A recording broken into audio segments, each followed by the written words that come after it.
इसलिए कि बलियावी साहब को अब भीड़ की जरूरत नहीं है, दिल की जरूरत है। हमें मालूम है कि बॉडी बहुत अच्छी हो और दिल बुज़दिल का हो तो कुछ नहीं हो सकता है, लेकिन जिस्म पतला हो, दिल इमाम हुसैन के गुलाम का हो, तो जो कोई सोच नहीं सका है वो सब हो जाएगा।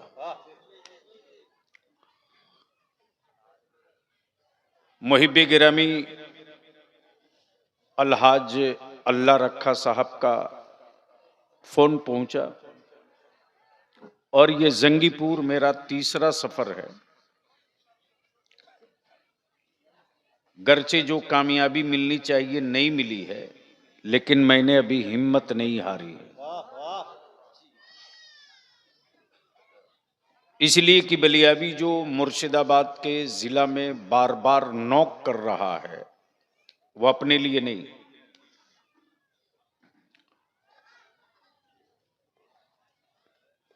बलियावी को इससे मतलब नहीं है, मुल्क बहुत बड़ा है, लेकिन मेरे सामने जो फिल्म दिख रही है कि आने वाले दिनों में मुर्शिदाबाद में क्या होने वाला है, उस फिल्म को देखने के बाद एहसास हो रहा है। ए प्लीज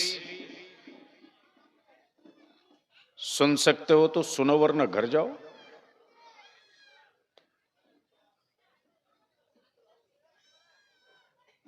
आने वाली तुम्हारी जनरेशन के साथ क्या होने जा रहा है वो तुम्हें नहीं दिखाई दे रहा, हमें दिखाई दे रहा।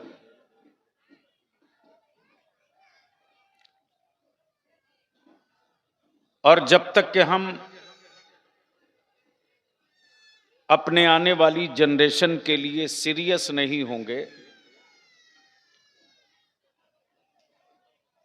तो आप अंदाजा कर सकते हो कि इस वक्त पूरे भारत में मुसलमानों की क्या औकात है, क्या हैसियत है।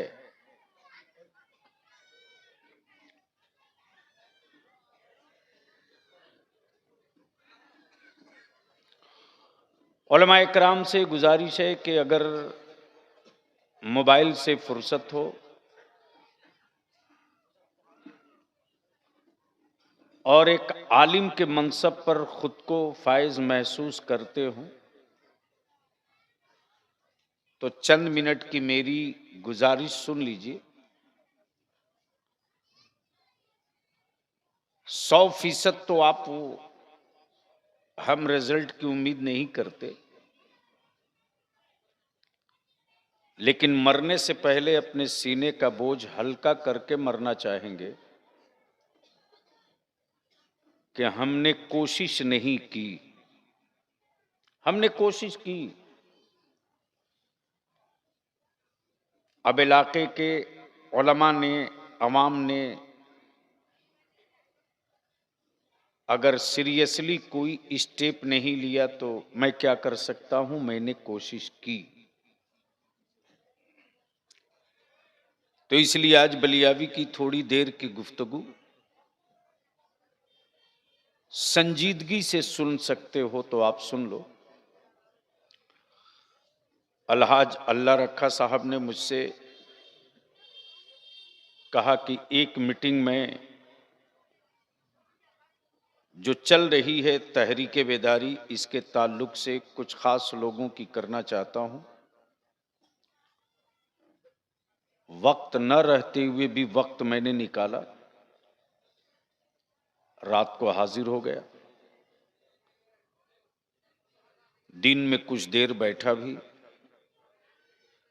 करीब 50-41 आदमी के करीब आए, कुछ गुफ्तगू हुई, लेकिन काम बड़ा है, लड़ाई लंबी है। अगर आपके अंदर जमीर जिंदा हो,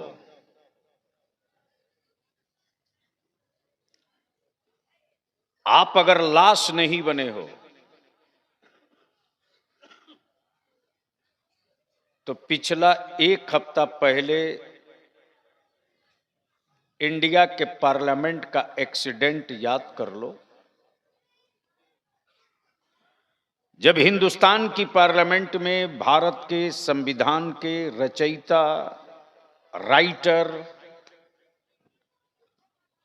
डॉक्टर भीमराव अंबेडकर के खिलाफ किसी ने अपमान किया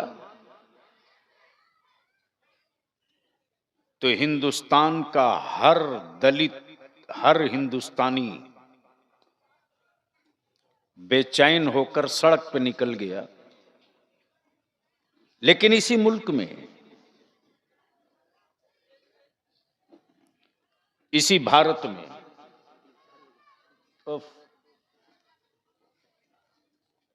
अरे आपको जो करना हो कर लो ना भाई, क्यों ऐसा कर रहे हो? अब भारी हल्का मत छोड़ो, तुम बैठ सकते हो तो बैठो। इसी भारत में, इसी कंट्री में हुकूमत के पाले हुए कुछ गुंडे मेरे नबी की रोज तौहीन करते हैं, लेकिन नबी से इश्क के दावे करने वाले चुप हैं।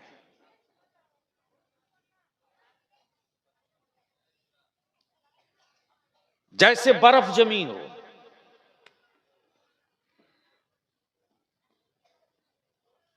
और याद रखना, ये ट्राई है।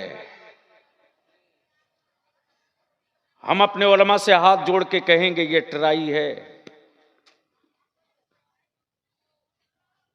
किसी मरीज का ऑपरेशन डायरेक्ट डॉक्टर नहीं करता है, पहले उसे बेहोशी का इंजेक्शन देता है। मौलाना नजीर साहब एनेस्थीसिया देता है। एनेस्थीसिया देने के बाद वो थोड़ी देर इंतजार करता है, दवा असर की कि नहीं की। पहले बॉडी में पीन चुभोता है, जैसे ही पीन चुभाया और बॉडी में खेचन, ऐठन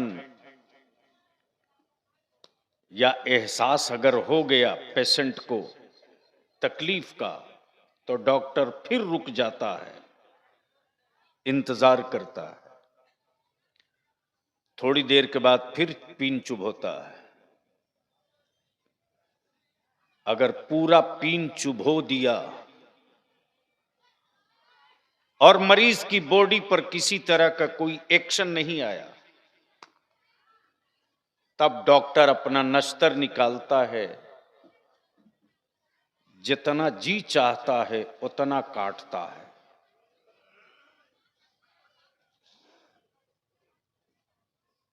प्लीज बैठ जाइए, बैठ जाइए, रहम कर दीजिए।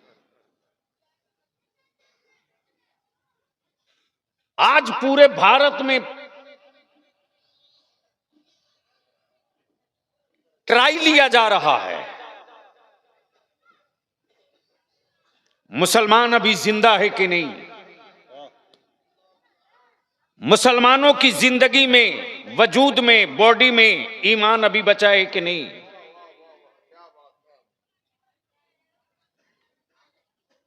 कभी मस्जिदों के नीचे मंदिर ढूंढकर तेरी जिंदगी का पता लगाया जा रहा, तू जिंदा है कि नहीं। कभी रसूलुल्लाह की इज्जत पे हाथ डाल के पता किया जा रहा, तू जिंदा है कि नहीं। लेकिन अफसोस,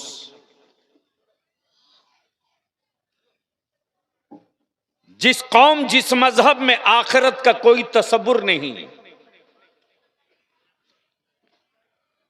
उस कौम के स्वाभिमान को चोट लगे तो सड़क पे आ जाती है। और जिस कौम को आखिरत पर ईमान के साथ मुस्तफा की शफाअत पर ईमान है, उस कौम के वजूद में कितनी जिंदगी है वो आप समझ सकते हो।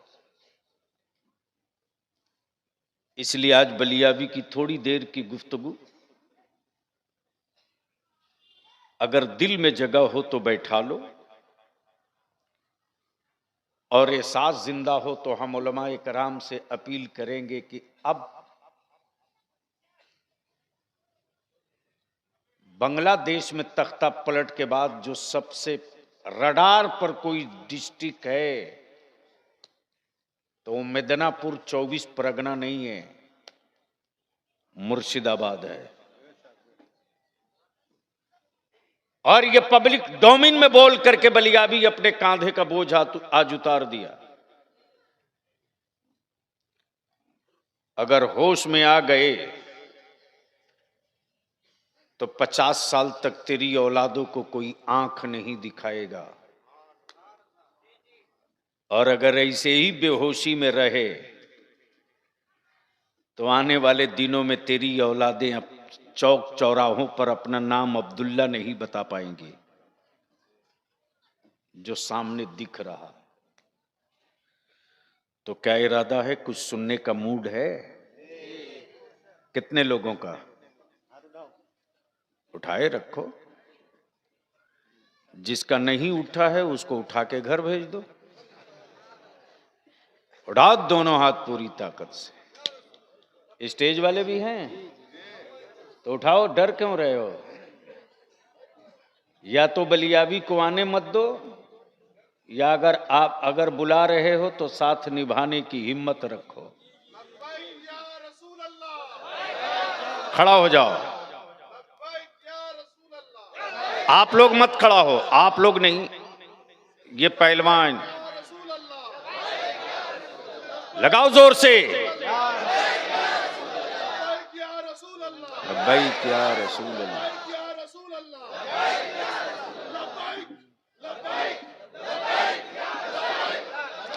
लगाओ चारों तरफ से।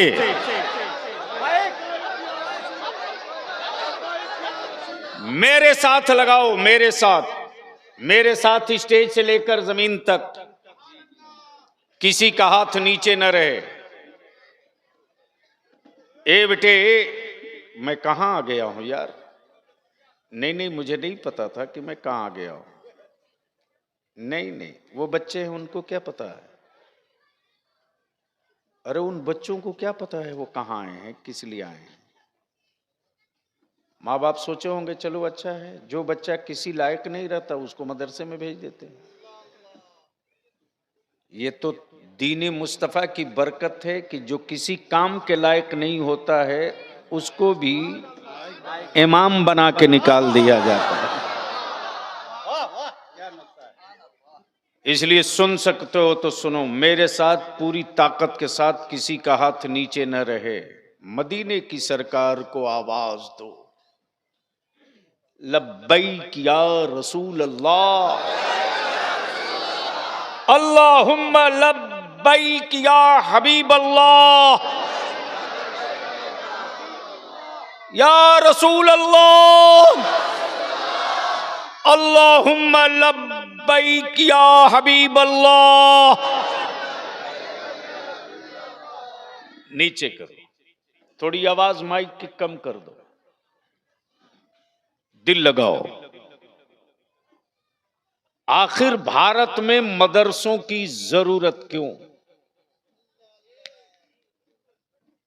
प्लीज सुन सकते हो तो सुनिए, और स्टेज वाले अगर समझ ले तो सुभान अल्लाह जरूर बोल लेंगे। मुफ्ती साहब तशरीफ फरमाए, पूरी जिम्मेदारी से बोल रहा हूं। मौलाना जहांगीर साहब, सुभान अल्लाह कहने से निकाह नहीं टूटेगा और मजबूत हो जाएगा। तो बात अगर समझ में आ जाए तो आप बोल लीजिएगा। भारत में मदरसों की जरूरत क्या है? हाजी अल्लाह रखा साहब हैं कि चले गए? हैं, माशाअल्लाह, अल्लाह सलामत रखे। ये बरेली के इमाम इश्क व मोहब्बत का सिपाही है। और याद रखना, वर्दी वाला रिटायर होता है, आशिक कभी रिटायर नहीं होता।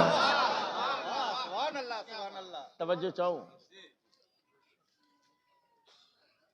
बाबू, अगर बैठ सकते हो तो बैठ लो, सुन सकते हो तो सुनो, वरना बलियाबी का कभी कभी आना आसान होता है, तकरीर कराना आसान नहीं होता।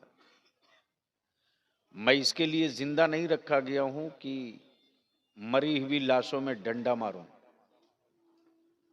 मैं इसलिए जिंदा रखा गया हूं ताकि वक्त से पहले तुझको मारने की कोई दवा मार्केट में ना बेचे।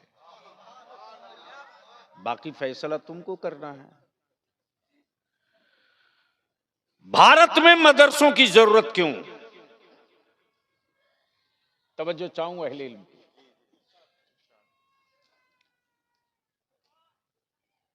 इंडिया में बीमारियां बहुत हैं, जरूरत थी मेडिकल कॉलेज की, मदरसा क्यों?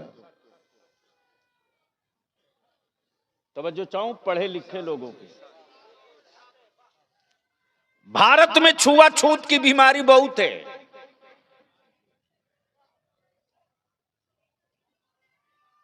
और उसके बावजूद नारा लगे कि बटोगे तो कटोगे। और बलियाबी की बातें बड़ी कड़वी लगती है, लगा करे। कोढ़ी के थूक के डर से ईमान वाला शहर नहीं छोड़ता है। तवज्जो चाहूं, खोपड़ी में बात आवे तो बोलेंगे, बात समझ में आवे तो स्टेज वाले बोलेंगे, वरना घर सो जाए। बोल दो, बोल दो, बोल। अगर कोई कोढ़ी डरावे कि हम थूक देंगे तुझको भी कोढ़ हो जाएगा, तो बलियाबी कहता अकल के टुअरो, जिन कोढ़ियों का इलाज कोई हॉस्पिटल नहीं करता, उन्हीं कोढ़ियों का इलाज बहराइच का मसूदे सालारे गाजी किया करता।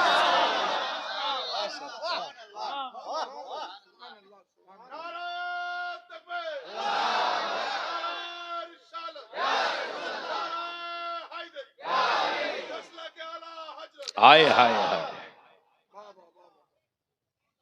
बीमारी है भारत में छुआछूत की। मसावत और बराबरी का कॉलेज क्यों नहीं खुला?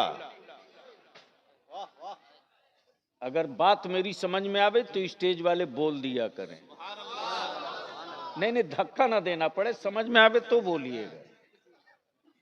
मैं समझ रहा हूं लैंग्वेज प्रॉब्लम है, या तो मुफ्ती अलीमुद्दीन साहब हमको बंगला सिखा दो। ये तो खुद उर्दू हैं, उर्दू नहीं जानते तो मुफ्ती कैसे होते? अब आप सोच सकते हो कि छुआछूत का आलम यह है कि सिवाय इस्लाम के बाकी कोई धर्म की किताब ऐसी नहीं है जिसको सब पढ़े।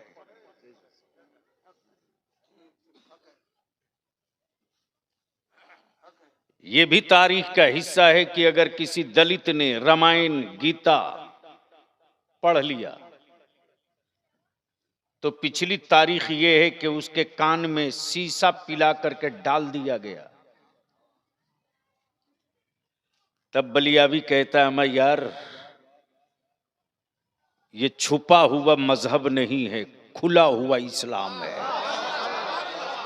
तवज्जो चाहूं, बोलोगे तो बोल लो, बोल सकते हो तो रंग में आके बोल दो। तवज्जो चाहूं, अमा यार ये इस्लाम है, छुपा हुआ नहीं है, और ये इस्लाम है, किसी की बपौती मीरास नहीं है। अब अहले इल्म दुआ दे दे तो मैं एक हिस्सा तारीख का पेश कर दूं। ये इस्लाम है, ये मक्के वालों की विरासत नहीं है। बोलोगे तब मजा आ जाएगा। ये मुस्तफा का दीन है, सऊदिया के हुक्मरानों की प्रॉपर्टी नहीं है। और याद रखना, मजहब एक, बोल दो जोर से, जोर से। तवज्जो चाहूं हजरत, मजहब एक, मुल्क अनेक, कानून एक, नबी एक, लैंग्वेज अनेक, किताब एक, लैंग्वेज अनेक, किताब एक, आशिक अनेक, महबूब एक। तवज्जो चाहो, तवज्जो चाहो। आशिक अनेक, महबूब एक। अरे यार काश ये गुफ्तगू कहीं और हुई होती। तवज्जो चाहो। आशिक अनेक, महबूब एक। आशिक अनेक, महबूब एक, मुल्क अनेक, किताब एक। मुल्क अनेक, किताब एक। अब दिल लगाओ, कोई नहीं दावा कर सकता कि मैं मक्की हूं तो इस्लाम मेरा है। तवज्जो चाहो। कोई मदनी नहीं कह सकता कि मैं मदनी हूं तो नबी सिर्फ मेरे हैं। बल्कि हिजरत की रात क्लियर हो गया, गार कहीं का हो, अबू बकर जैसा सफाई करने वाला होना चाहिए। नारे तकबीर, नारे तकबीर, नारे रिसालत, मसला के आला हजरत हुजूर गाजी मिल्लत। नारे तकबीर, नारे रिसालत। वाह वाह। अब बात आ गई है तो अहले इल्म, अहले इल्म, अहले इल्म, अहले इल्म अगर बोल सकते हो तो इस जुमले पर बोल लेंगे, वरना कयामत के दिन फरिश्ते बुलवा लेंगे। हजरत गार हो, अबू बकर जैसा सफाई वाला हो। हाय हाय हाय हाय। अमा दिल हो और इमाम अहमद रजा जैसा इश्क वाला। सुभान अल्लाह, सुभान अल्लाह। लगा जोर से, डरता किस बात से है?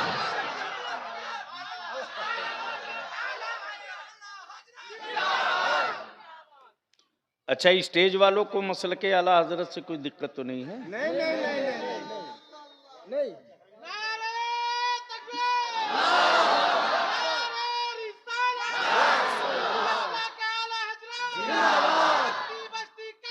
हाय हाय हाय हाय।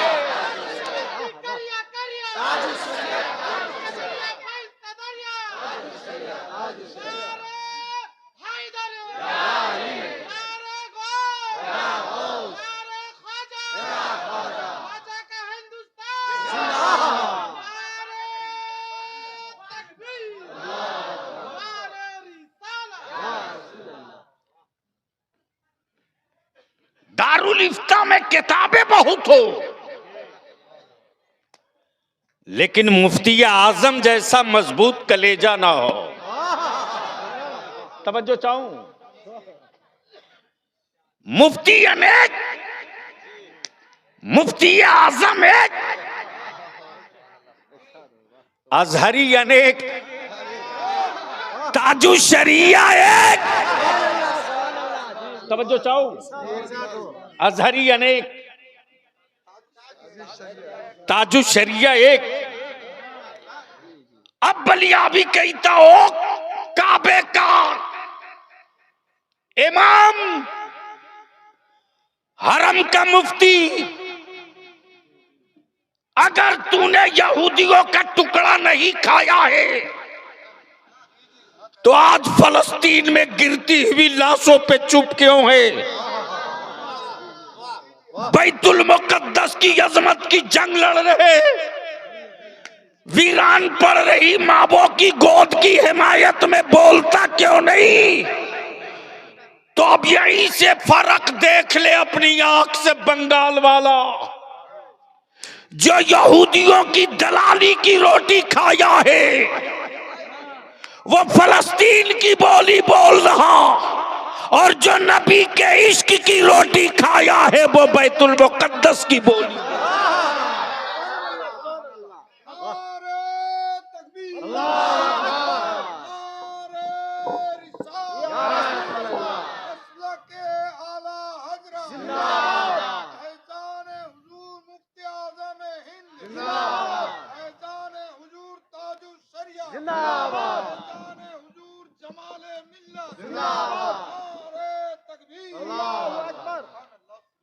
ये इस्लाम किसी की मीरास नहीं है। मक्की दावा नहीं कर सकता कि मेरा, मदनी चैलेंज नहीं कर सकता मेरा। दुनिया में किताबें बहुत हैं, लेकिन हर किताब हर कोई नहीं पढ़ सकता। और तेरे बलियाबी ने यही बात जो पार्लियामेंट में कही थी तो बेचैनियों में लोग जलने लगे थे। मैंने कहा मेरी सेहत पर इन लाल आंखों का कोई असर नहीं होना है, इसलिए कि बलियाबी ने मुफ्ती आजम की नूरानी आंखें देख रखी। तवज्जो चाहूंगा अहले इल्म की। तब बलियाबी ने जो ऑब्जर्व किया और रिजल्ट सामने आया वो ये कि पूरी दुनिया के कुफ्र को दो ही से डर लगता है, एक का नाम इस्लाम और दूसरे का नाम कुरान। तवज्जो चाहूं। मदरसे की मदद करने वालों, ज़कात, फितरा, खैरात, इमदाद से अमा हुकूमतों की छाती पर चढ़ करके अपनी बात कह सकते हो। हुकूमतें इतनी बेचैन क्यों हैं यार? जमीन मेरी, बिल्डिंग मेरी, खिलाएं ईमान वाले, पढ़ाएं आलिम, याद करें कुरान, समझें हदीस, बेचैन है हुकूमत। तवज्जो चाहूं। आप लोग डर तो नहीं रहे? तो बोल नहीं रहे हो, इसलिए लग रहा। बेचैन है हुकूमत। तब बलियाबी कहता ज्यादा जोर से मत बोलो, वरना नसें फट जाएंगी हुकूमत की। ज्यादा जोर से मत बोलो, वरना नसें फट जाएगी हुकूमत की। बेचैन है लोग कि था गरीब, भात खाया किसान के चावल का, बिल्डिंग बनाया ईमान वालों ने। तब बलियाबी कहता है ये हुकूमत के सिक्कों का कमाल नहीं है, ये मुस्तफा के आशिकों की सखावत का सूरज है। डर इसी से लग रहा। और बलियाबी तो साहब कहता है यार तुम इस्लाम को एक बार करीब से देख लो।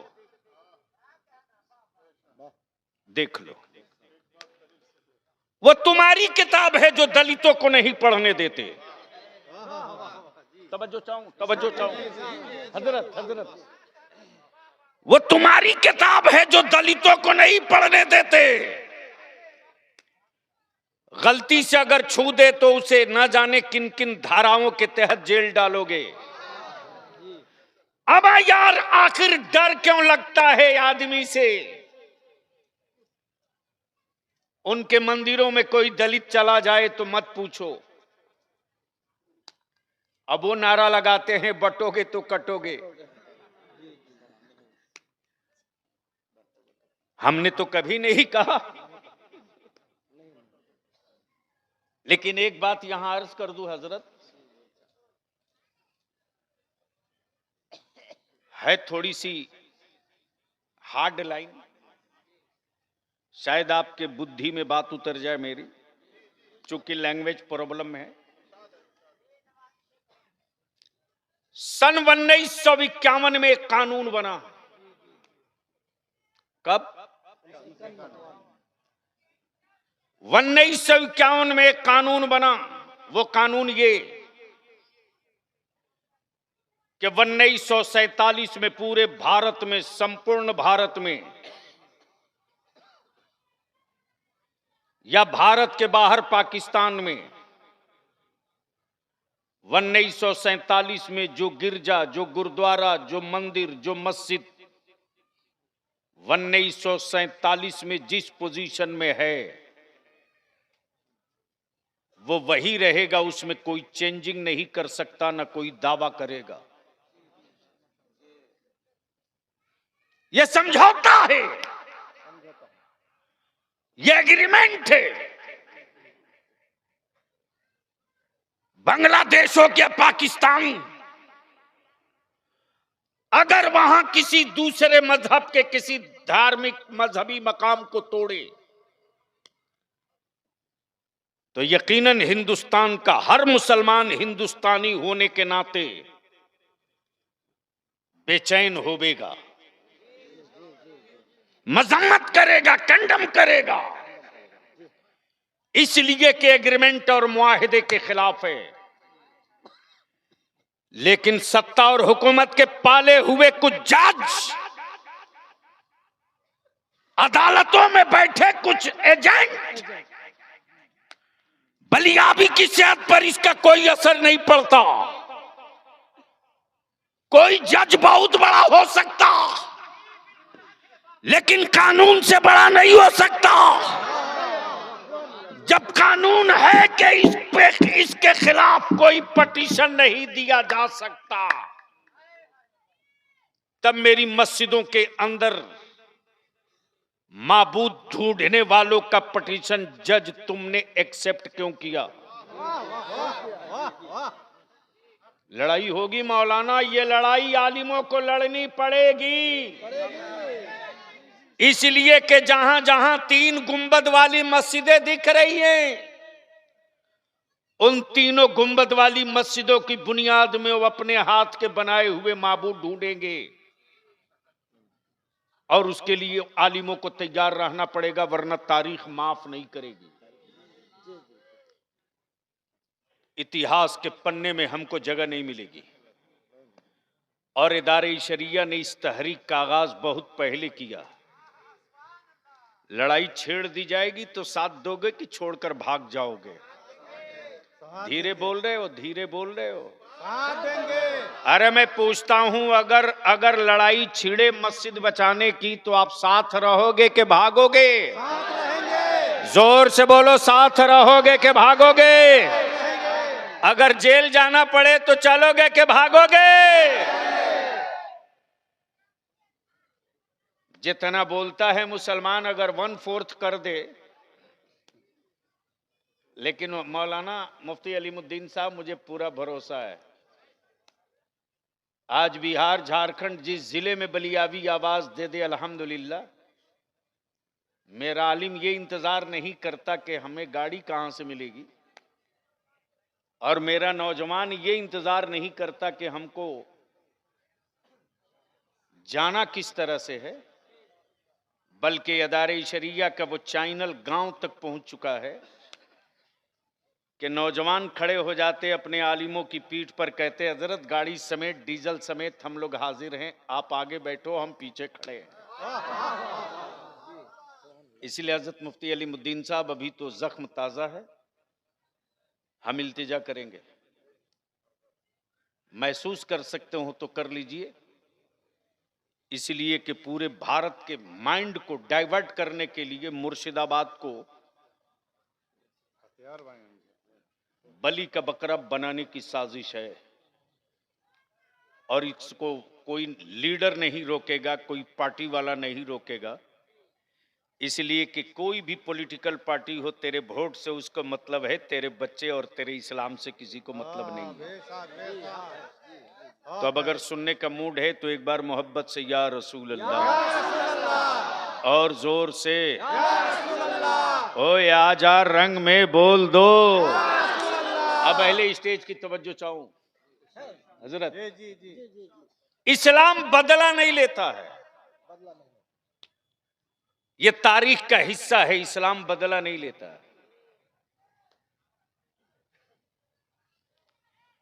पैगंबरों ने बदला नहीं लिया, आग के शोले जला दिए, भड़का दिए गए, खलीलुल्लाह को आग में डाल दिया, खलीलुल्लाह ने बदला नहीं लिया। ताइफ में मेरे मुस्तफा जाने रहमत को पत्थर मारा, नबी रहमत ने बदला नहीं लिया। हाँ, इतना तय है कि जब आका करीम के दाहने मुकद्दस से खून के कतरे ज़बी की तरफ चले थे तो रब ने हुक्म फरमाया था, जिब्रील देर मत करो, अगर मेरे महबूब के खून की एक बूंद जमीन पर गिर गई तो कयामत तक की ये जमीन कभी हरियाली घास और हर सब्जे को पैदा नहीं करेगी। मेरे महबूब को खून, मेरे हबीब के खून को जमीन पर गिरने से पहले रोक लो।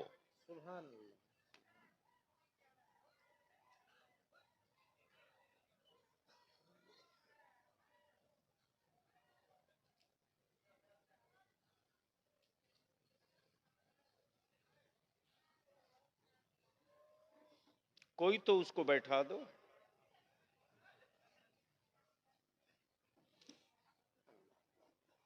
उसको क्या पता कि आने वाली कल की सुबह कैसी होनी। मैं क्या कह रहा था, हजरत आदत इतनी खराब हो गई है मेरी कि जहां काम के लोग नहीं होते वहां से मैं उठ के चल दिया करता हूं। मैं जानता हूं कि मेरा वक्त जाए क्यों होगा। मैं क्या कह रहा था, ताइफ में मेरे आका करीम को पत्थर मारा। प्लीज मेरी मां बहनों कुछ रहम करो, शर्म करो।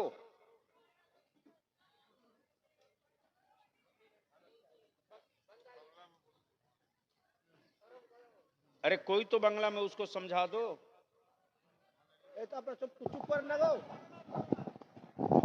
দয়া করে মা বোনেরা চুপ থাকেন, আর চুপ যদি না থাকেন উঠে বাড়ি চলে যান। एक बार धीरे से बोल दो सुभान अल्लाह।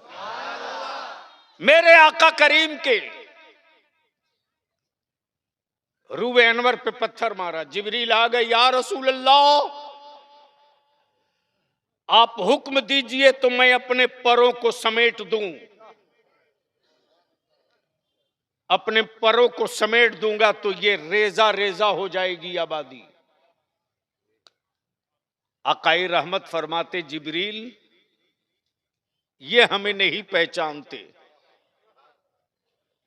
जिस दिन पहचान जाएंगे ना उस दिन अपनी जान हम पर कुर्बान करेंगे। हाय हाय हाय हाय हाय, तवज्जो चाहो।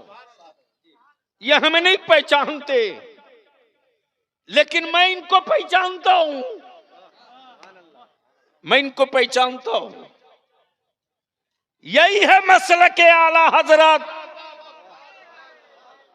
यही है मसलक आला हजरत। बेसाइज के पैजामा वालों, अरे वो तेरा नबी जाहिल होगा जो तुझको नहीं पहचानता होगा। मेरा नबी गैब जानने वाला है। हम नबी को जाने ना जाने, मेरा मुस्तफा हमें जान रहा है।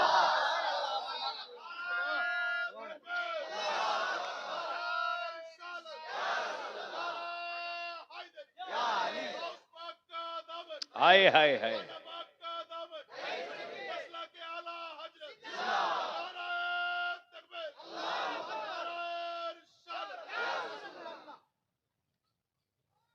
इस्लाम बदला नहीं लेता।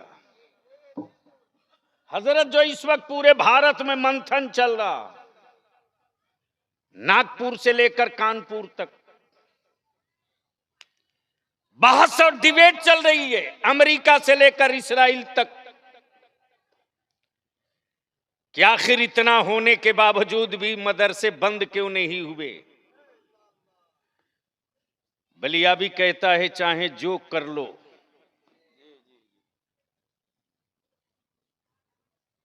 चाहे जो कर लो, ईमान वाले की सांस अगर एक भी बची रहेगी तो मुस्तफा का मदरसा सलामत रहेगा। इस्लाम बदला नहीं लेता। मेरे नबी ने बदला लेने को नहीं कहा है, और तारीख का यह हिस्सा भी गवाह है। न नबी ने बदला लिया, न वलियों ने बदला लिया। इसी भारत में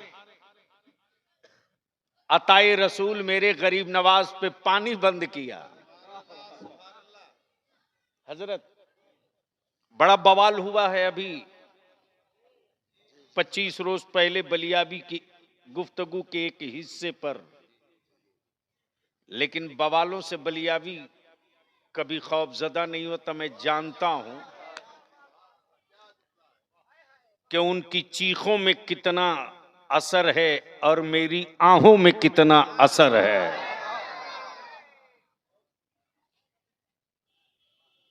इस्लाम न बदला लिया है न लेगा। मेरे आका करीम के जिस्म अतहर पर कूड़े डाले, नबी ने बदला नहीं लिया। राह में कांटे डाले, मुस्तफा ने बदला नहीं लिया।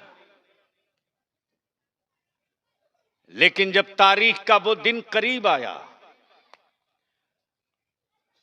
और जब उस दौर के दबंग, जुमले पर तवज्जो चाहूं, हुक्म सादिर से पहले जुमले पर तवज्जो, उस दौर के दबंग, जब तक दबंग थे उमर थे, जब तक दबंग थे उमर थे, लेकिन जब मुस्तफा वाले हो गए तो फारूक आजम बन गए। तवज्जो चाहूं, निकाली थी तलवार लेकर चले थे लहराते हुए। मदरसों से डर क्यों लगता? बस इसी में एक पहलू छुपा है। और यही बात मैंने कह दी थी पार्लियामेंट में, तो बड़ी बेचैनी में लोग थे। मैंने कहा एक मर्तबा आप पढ़ो मत, सिर्फ सुन लो, सुन लो। जोर से जोर से जोर से तवज्जो चाहो। कुरान से डर क्यों लगता कुफ्र को? सुन लो। जैसे ही उमर लेकर तलवार निकले थे, किसी ने पूछा, ए उमर इतना इतरा के कहां चले हो? सैयदना उमर फारूक ने यही तो कहा था उस दौर में कि माज़ल्ला आज मैं इस्लाम का चिराग ही बुझा दूंगा, न रहेगी शमा, न फैलेगा उजाला। किसी ने मुस्कुराते हुए कहा, ए उमर कहां चले हो मुस्तफा की तरफ? पहले घर की खबर लो। बोल दो बोल दो। क्या कहा? पहले घर की खबर ले लो। जैसे ही फारूक आजम आए हैं अपनी बहन के घर, बहन के घर, बहन कुरान पढ़ रही है। हाय हाय हाय हाय, काश ये गुफ्तगू कहीं और हुई होती। अरे बोल दे जोर से। बहन कुरान पढ़ रही है। जैसे ही फारूक आजम ने कदम रखा, बहन कहती, खबरदार उमर आगे मत बढ़ना, आगे मत बढ़ना। उमर के हाथों में चमकती हुई तलवार है, लेकिन बहन के दिलों में इश्क़ मुस्तफा और अजमत कुरान है।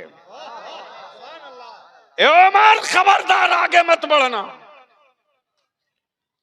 सैयदना फारूक आजम कहते, ए बहन जो पढ़ रही थी ना, वैसा कलाम मैंने कभी सुना नहीं, एक बार और पढ़ दो। तवज्जो चाहो, तवज्जो चाहो, तवज्जो चाहो। क्या कहा? एक बार और पढ़ दो, एक बार और पढ़ दो, एक बार और पढ़ दो। बहन ने फिर पढ़ा। फारूक आजम थोड़ा और आगे बढ़े। बहन कहती, खबरदार उमर छूना मत, इसलिए कि तुम अभी इस लायक नहीं हो कि छू सको। ये इस्लाम है। वाह वाह सुभान अल्लाह। और ये मुसलमान का तेवर है। वाह वाह। कि अगर तलवार सामने भी हो तो झुक के बात नहीं की जाएगी, उठ के बात। नारे तकबीर, नारे तकबीर, नारे रिसालत, मसला के आला हजरत हुजूर गाजी मिल्लत, नारे तकबीर, नारे रिसालत। वाह सुभान अल्लाह। जैसे ही फारूक आजम आगे बढ़कर बोलते, बहन एक बार और, एक बार और पढ़ दो, एक बार और पढ़ दो। तुम जैसे जैसे ये पढ़ रही हो वैसे वैसे मेरी कैफियत बदल रही है। एक बार और पढ़ दो। बोल दे यार, बोल दे यार। तवज्जो चाहूं अहले इल्म की, अहले इल्म की तवज्जो चाहूं, अहले इल्म की। अमा कुफ्र को डर इसलिए लग रहा कि भारत में मदरसे अगर बचे रहेंगे और बच्चे कुरान पढ़ते रहेंगे तो लोग किताब पढ़ाकर धर्म न बदलवा सके, हम कुरान सुनाकर मजहब बदलवा दिया। नारे तकबीर, नारे तकबीर, नारे रिसालत, मसला के आला हजरत हुजूर गाजी मिल्लत, नारे तकबीर। इसलिए डर के गुफ्तगू वो करे जिसके किताब गढ़ी हुई हो। हम डर के क्यों बातें करें? हमारी किताब गढ़ी हुई नहीं है, कुरान उतरी हुई किताब है, गढ़ी हुई किताब नहीं है। इसलिए दावत आम है, हिंदी हो आओ, तुर्की हो आओ, शामी हो आओ, रूमी हो आओ, मुशरिक हो आओ, सनम परस्त हो आओ, पानी परस्त हो आओ, पहाड़ परस्त हो आओ, ऊंच हो आओ, नीच हो आओ, अगड़े हो आओ, पिछड़े हो आओ, बंगाली हो आओ, यूपी वाले हो आओ, आसामी हो आओ। तुमको अपनी किताब पढ़ाने में डर लगता है कि कहीं पोल न खुल जाए। हमें अपनी किताबें सबको पढ़ाने में मजा आता है। नारे तकबीर, नारे तकबीर, नारे रिसालत। वाह वाह। इसलिए कुरान के खिलाफ एक प्रोपगंडा शुरू हुआ अमेरिका के व्हाइट हाउस से और उसको इम्प्लीमेंट कराया यही इस्राइल का गुंडा और उसकी हिमायत में खड़ा है ये काबे का मुफ्ती। अगर इसके वजूद में गैरत वाली माँ के दूध का कतरा होता तो फलस्तीन की हिमायत में खड़ा हो गया होता। उसमें और हम में यही फर्क है, इसी का नाम है मसलक के आला हजरत। वो यहूदियों की खिलाई बोली बोलता है, हम मुस्तफा की पढ़ाई बोली बोलते हैं, हम नबी की पढ़ाई बोली बोलते हैं। और बरेली के इमाम ने तो यही वजीफे इश्क दिया है ईमान वालों को, उन्हें जाना। बोलोगे तो बोल दूंगा। ओए रंग में आके बोल दे, बोल दूंगा, बोल दे, बोल दूंगा। उन्हें जाना। आजा रंग में 5 मिनट के लिए। क्या कहा? क्या कहा? जिनको समझ में आ गए हैं जलवे जाना वही बोलेंगे। क्या कहा? जोर से क्या कहा? अहले स्टेज की तवज्जो चाहूं। क्या कहा? तवज्जो चाहूं। क्या कहा? किसी हुक्मरान ने कहा कि मैं तेरी जान ले लूंगा तो खुबैब जैसा मुजाहिद निकल के कहा, ओए जान मेरी हो तब न मुझे दर्द हो। मैंने तो अपनी रूह की हर सांस उनकी कदमों में डाल दिया है। हम क्या जाने कि मेरी जान भी मेरी है। हमने तो सिर्फ उन्हें जाना।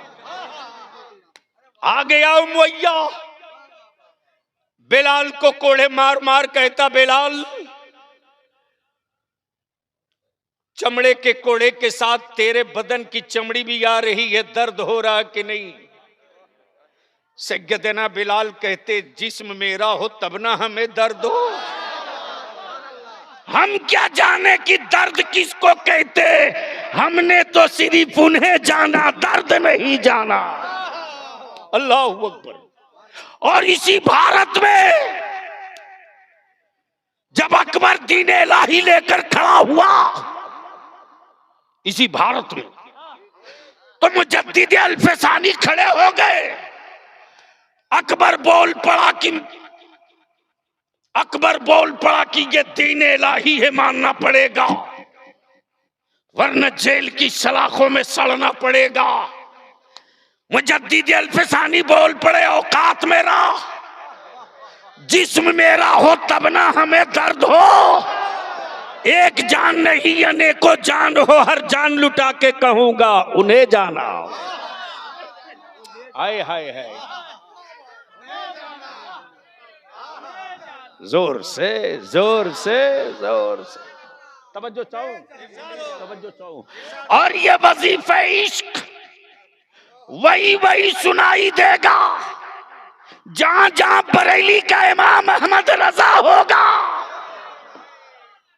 जहां जहां बरेली का इमाम अहमद रजा होगा।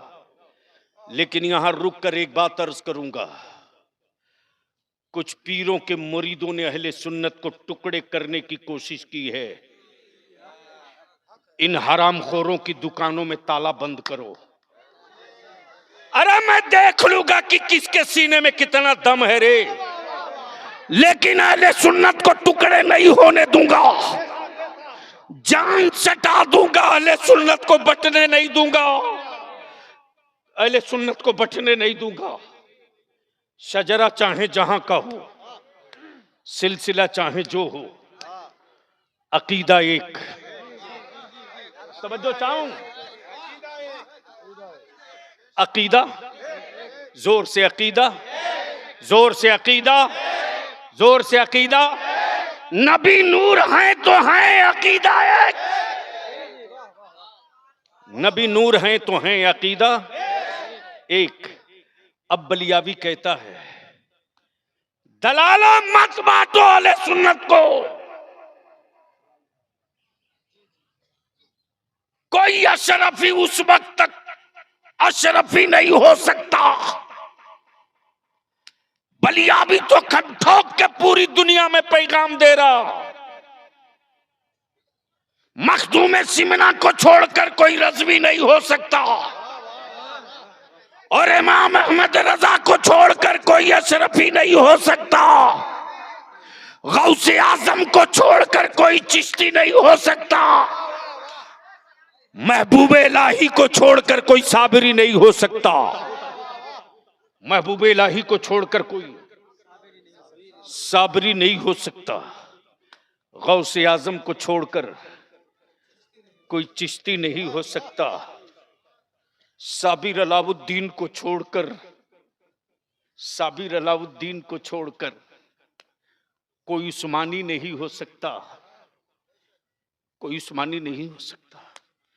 इस्लाम बदला नहीं लेता, इस्लाम बदल देता है। और कुफ्र को इसी बात का डर है कि अगर कुरान सुन लिया, सुन लिया,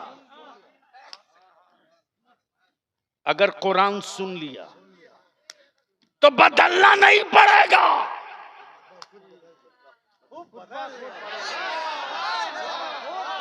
इसलिए कि मालूम है कि जब उमर जैसे दबंग को बदलने से कोई नहीं रोक सका,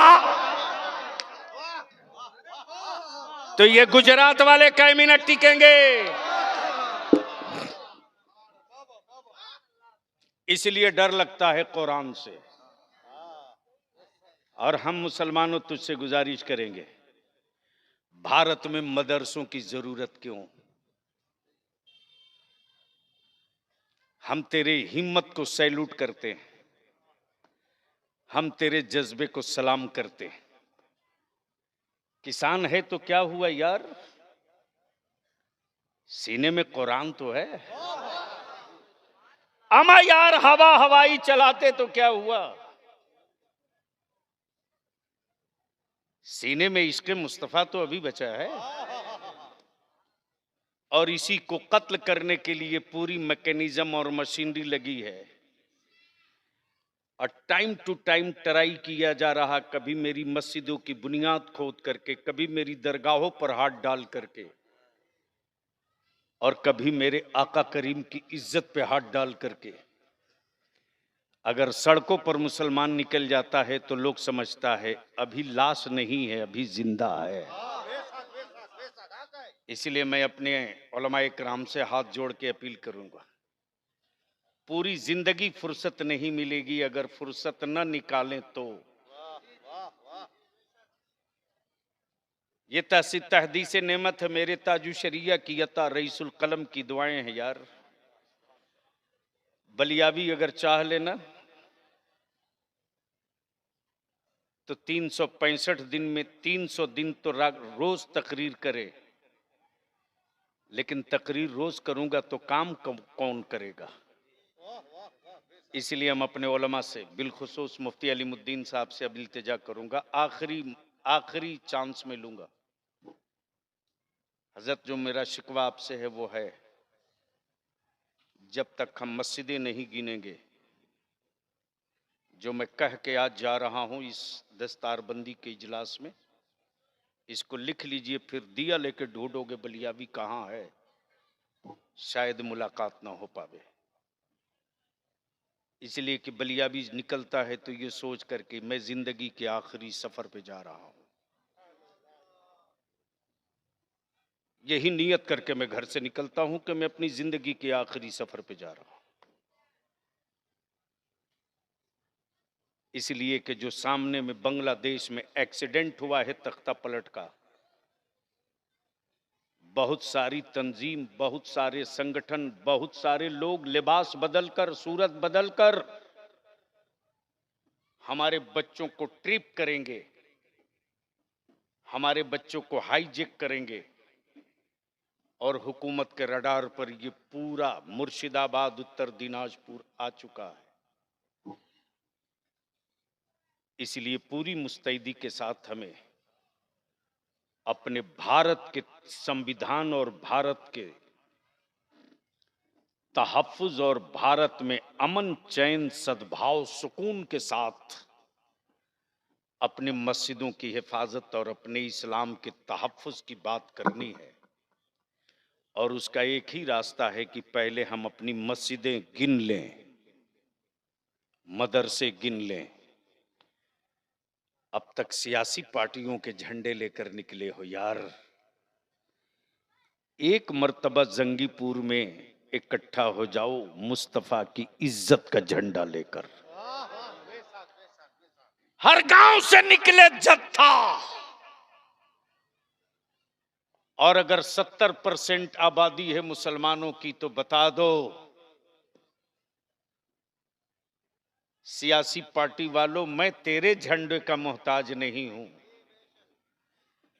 दुनिया से लेकर आखिरत तक के लिए गुंबदे खजरा के छाप का झंडा मेरे लिए काफी है।